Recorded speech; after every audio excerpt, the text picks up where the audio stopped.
Hello, welcome to Social Science 10. This class is titled Statistics for the Social Sciences. I'm going to be going over this syllabus, so if you want to grab a copy off Canvas, you can follow along. So this class is for anyone taking social sciences or majoring in social science. It's a very important class for a lot of reasons that we'll talk about in chapter 1, but it's good you're enrolled because you're going to need it. So it's one you have to do for sure.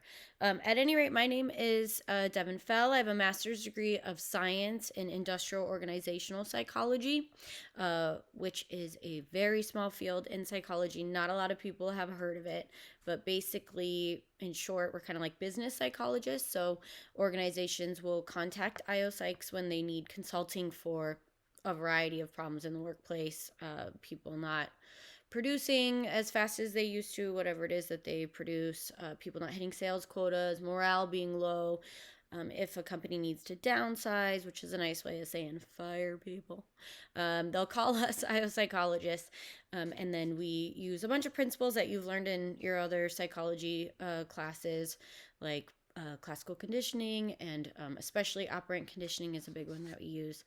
But there's a variety of different techniques and stuff from psychology that we use to help improve the organization and the employees' experience with that organization as well. So, unbeknownst to me, when I got into this field, there's a lot of statistics involved. So, I ended up in grad school taking I don't even remember, 13 statistics. No, that's probably too many. That's an exaggeration. 9 statistics classes. I don't know. There was a lot.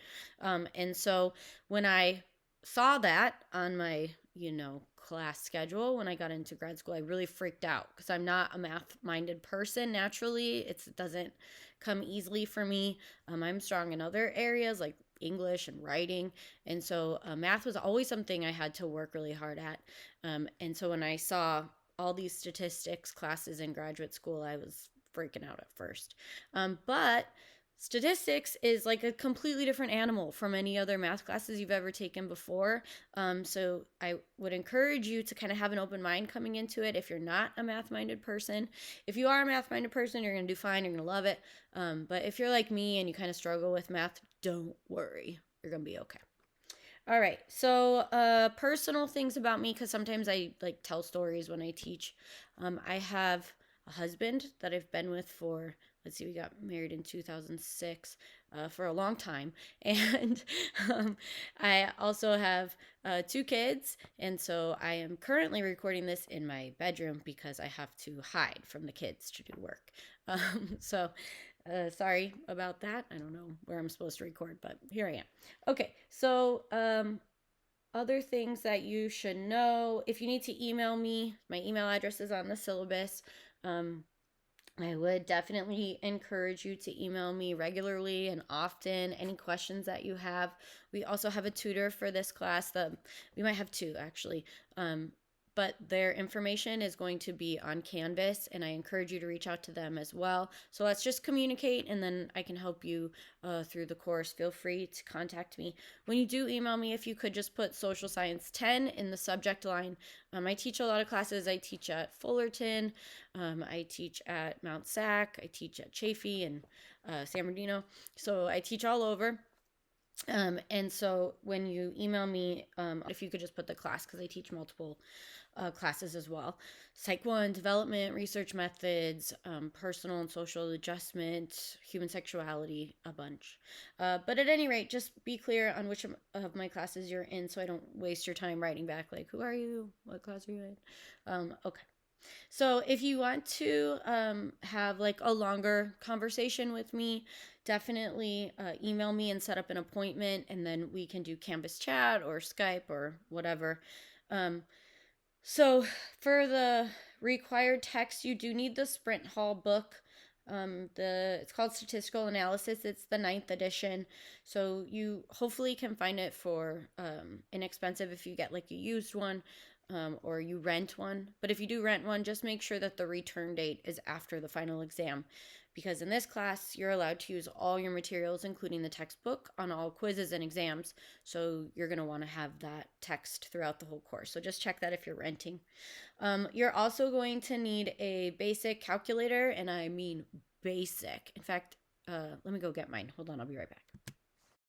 So this is the calculator you need, or one just as basic as this. It definitely doesn't have to be this brand or anything. I think this one's from like 1960, so I don't know if you would even be able to find it.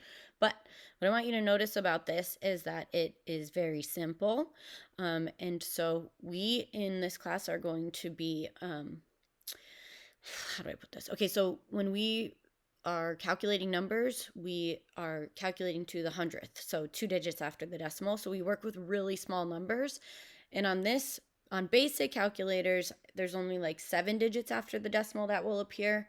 Whereas if you use a scientific calculator, there's like 8 digits.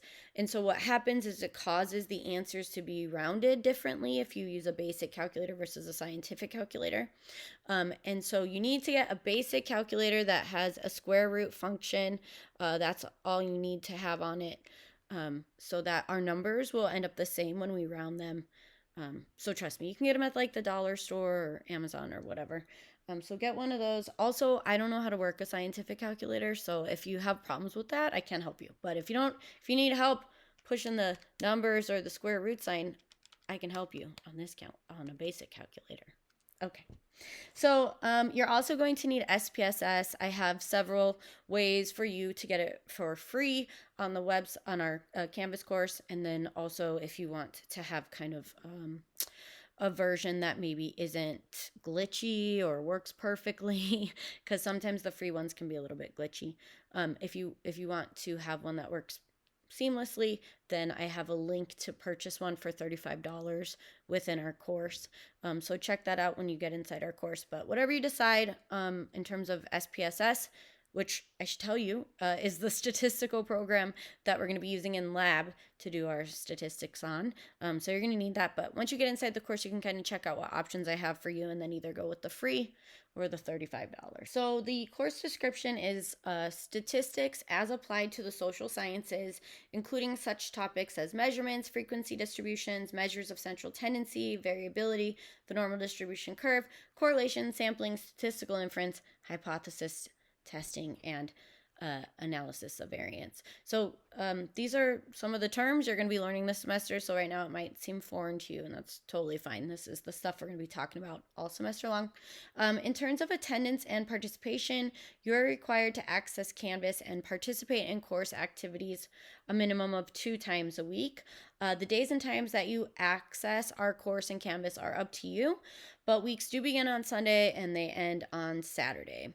So the first day of the week that you access Canvas, you're going to watch and listen to a lecture video. So you'll look at those at the top module in Canvas, because, I should mention this now. You do not want to work from the dashboard where you get your to-dos, your notifications of what assignments are due, because I don't set notifications on all assignments. You're going to need to go into Canvas and then work from the home screen and move through the modules sequentially. So make sure that you're always working from the home screen, because otherwise there's a very good chance you're going to miss stuff. So from the home screen, you will see the module where this video is in, and then beneath that is going to be the chapter 1 module, and beneath that the chapter 2 module, and so on and so forth. And so when you see the modules at the very top, the first entry there is going to be the lecture videos for each chapter. So you're going to watch the lecture video, and then the second day of the week that you access Canvas, you will complete assignments for credit. You can do that on the same day if you want. That's totally fine. But you just need to make sure that you are accessing the course a minimum of 2 times a week, and that you are either watching lecture videos or doing work during those days. Okay. So let's see this. So yeah. Students that do not watch and listen to the lecture and complete the worksheets will not be eligible to do the assignments. So you have to watch the lecture video and then move through the worksheets and the homework in order on the module. And when you complete one, then the next one unlocks, and so on and so forth. If you choose to stop attending this course, it is your responsibility to drop. And if you decide you don't want to be in the class anymore, you don't want to just disappear, but you do want to actually drop the class, because otherwise you're going to end up with an F on your transcript when you didn't fail the course. So that wouldn't be appropriate. You just didn't finish the course. So you would want to get a withdrawal or whatever. But don't just stop showing up. stop logging into Canvas and then disappear. Definitely take the step to drop with through admissions or administration. Okay, so the course requirements for this class are next, and there are 800 points possible. So if you look on the next page towards the bottom, and then the page after that, there is a grading rubric. And so if you look at it, it will tell you how many points you have to get the letter grade that you want. And so, in psychology, we wrote all about goal setting and stuff. So go ahead and kind of make a goal for yourself. What is the letter grade that you want? And then just scan to the left and see how many points you have to get that letter grade. And that's the challenge. Just how many points can you get to get that letter grade? One time I read some research that said that students often would equate one failed exam or one failed assignment to like a catastrophic ending. So they, they would be like, oh, I failed this first quiz. I'm going to fail all my quizzes. I'm going to fail this class. I'm going to fail out of college. No one's going to hire me. I'm going to die alone. And I don't want you to do that. I just want you to take the points you get from each assignment. Sometimes you're going to get more points. Sometimes you're going to get less points. Bank them, add them to your total, keep it moving. Don't stress out about individual assignments. Okay. The goal is to get a cumulative number of points. All right, so you have to show all work. You're going to be doing your work on worksheets that are available to you in the modules. So if you're in chapter 1, there will be a worksheet there for you. You're going to, actually, I don't know if chapter 1, oh yeah, chapter 1 does a worksheet. You're going to get that worksheet. You're going to either, put it up on your computer or print it out, but you're going to have it handy while you're watching the lecture videos. And then within the lecture videos, we're going to do the work. I have a video, like a tutorial video of me doing the worksheet, so you'll follow along and do the worksheet. And then when you do the homework, same deal, you're going to print out the homework assignments, and then you're going to, write your answers right on the homework assignment, or you can use, extra scratch paper or whatever. But you will be submitting that. So when you do your homework, the work that you are writing down, make sure that it's legible and make sure that it's, step by step and very, comprehensive. You don't leave any steps out, because you are going to be submitting the work that you do either on the homework or on a separate piece of paper to Canvas. And you do want to write down each step that you do, which I know sounds tedious, even for little things like 2 times 2 or for when you're rounding, because by the end of the semester, one problem is going to take us like 45 minutes to get through when you learn those kind of more advanced statistical tests. And so I just want you to build the habit now of step by step writing down what you did, so that if at the end of the problem you realize that this answer you have doesn't make sense, it can't possibly be the right answer, then you just have to go back through your work and find, oh, look, I rounded wrong here, or 2 times 2 is not 6. And then you can correct that error and proceed from there, rather than having to start the whole 45-minute problem over again. So show all your work clearly, because you are going to have to submit it in order to access the portion of Canvas where you put in your answers, so that you can get, credit for the homework assignment itself. So for homework, there's kind of 2 parts. You submit your work, and then you also submit your answers in Canvas. Okay. So there's 20 of those homework assignments. They're worth up to 5 points each for a total of 100 points.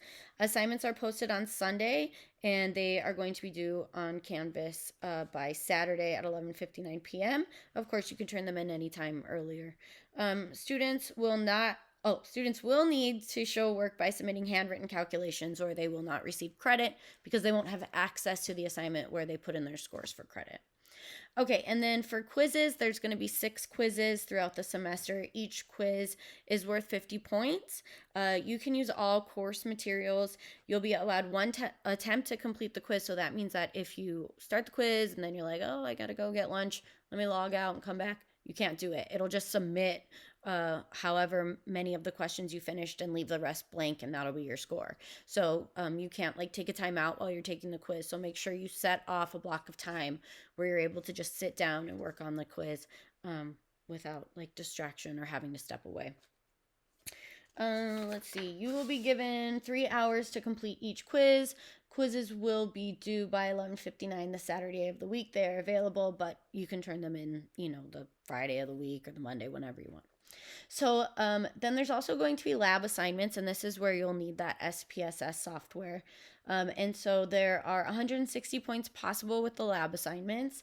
There are going to be 8 throughout the semester. Each is worth up to 20 points. We'll be using the software SPSS. Students will need to show work by submitting what are called SPS outputs. It's basically just like a printout of what you do on SPSS. So you'll have to submit that. Or you will not receive credit for the actual lab assignment where you put your answers into Canvas. So lab assignments will be due on Canvas by 11:59 on Saturday. I tried to keep all the due dates just Saturday at 11:59 p.m. so you're not like, is it, when stuff due? Is it Tuesday? Okay. All right, and then the final exam is worth 150 points possible. It's cumulative. So you gotta know everything from the whole semester. Luckily, I have like tons of resources for you, tons of materials. All of the PowerPoints are available to you. I highly encourage that you have them accessible while you're taking the quiz. When I designed this course, I wrote the quizzes first, and then I wrote the PowerPoints from the quizzes. So if it's on the PowerPoint, it's on the quiz. So have those quizzes handy. Have those PowerPoints handy for the quiz. All right, what else? You only be allowed one attempt on the final, and you have 6 hours to complete it. It's due the last day of the semester. You're also going to have a lab final, and that is 60 points possible. The lab final is cumulative, so it's on all the labs that we've done all semester, so you'll want to have those lab assignments and notes and all the stuff, materials that you used for that, for the lab assignments and the lab portion of the class. You'll want to have that readily available during the lab final. Okay, and then last but not least, there are these stats in real life discussions, so IRL discussions, I call them. There's going to be 6 of them. Each one's worth 5 points for a total of 30 points possible. And these are just going to be like discussion prompts where I give you real life examples of stats out there in the wild. And then I'm going to ask you to comment and talk about them. And so each discussion is going to require you to make one post, like an original post where you respond to the prompt that I have up there, and then you're going to reply to 2 of your peers' posts as well. So discussion posts will be due on Thursdays. Oh, I did do one on a different day. Okay. Discussion posts will be due on Thursdays by 11:59 p.m. and then replies are due on Saturday. For discussions, we have to have something due earlier in the earlier in the week so that people have stuff to respond to by the due date of Saturday. So that's why we had to do that on Thursdays. All right. Final course grades. Course grades are based on the cumulative number of points obtained during the quarter. Retain all assignments that you turn in. So like once you submit your SPS output or your handwritten calculations or your completed homework, paper, whatever you submit to Canvas, make sure you have like a backup copy stored for yourself as well, just in case there's a grading discrepancy. And then also there's this really cool feature in Canvas. I don't know if you've heard of it, but it's called the what if feature, and it allows you to forecast potential future grades based on how many points you have now, how many points are possible, how many points you need to get on this quiz to get this grade, so on and so forth. So check that out. We discussed the grading scale already, so you see that there. And then makeup quizzes and the final exam are allowed on a case-by-case basis at my discretion. Generally, they're allowed for compelling reasons only, like you were hospitalized, had a baby, you were in jail, stuff like that. Okay, so you have to have a valid reason, and I reserve the right to request documentation. So if you have to go to court, I'll ask you for the court order. If you had to go to the hospital, I might ask you for the hospital papers, things like that, before I would issue you extra time on an exam or a makeup exam. So for late assignments, late work is going to be accepted 1 week following the original due date, but it's only going to be worth half credit. After the original due date of the homework assignments, I will make the answer key available to you so you can go back and check your answers. And they have all the handwritten calculations out so you can follow along and see exactly what you did right or not. And so those become available right after the homework assignment is due. So if you're going to turn it in late, the answer key is going to be available to you. It's not cheating if you want to look at it and use it to help you, right? Work through the assignment and submit your final homework assignment. Sometimes we learn best in math by having the answer and working backwards, so I'm not opposed to you. If you're confused on an assignment, just waiting until it's due and then finding the answer key and then submitting your homework late for half credit, because a lot of times people actually end up learning the material that way. I wouldn't recommend that you do that every time because you want to try to get as many points as you can, and you're only going to get half credit. But it's a good strategy if you're confused every now and again. All right. What else? The further extensions or full points may be allowed on a case-by-case basis at my discretion. All work must be submitted on Canvas. I do not accept work via email ever under any circumstances. If you send me an attachment, I won't even open it. Your work has to be on Canvas in order for me to look at it, grade it, anything like that. All right, academic dishonesty, so cheating, plagiarism. I will report any instance of cheating or plagiarism that I see to the powers that be, the administration, student life, and that can have very severe consequences for a person. It can cause you to get kicked out of school. It can stick on your transcript, which can make it difficult for you to transfer out of schools. So definitely don't cheat. Also, I do always like to just say, if we lived in a world where everyone cheated their way through college, what kind of society would we have? Do you really want to go to the doctor that's like, oh, you got cancer? Oh, well, I cheated my way through the cancer test. You don't want that, right?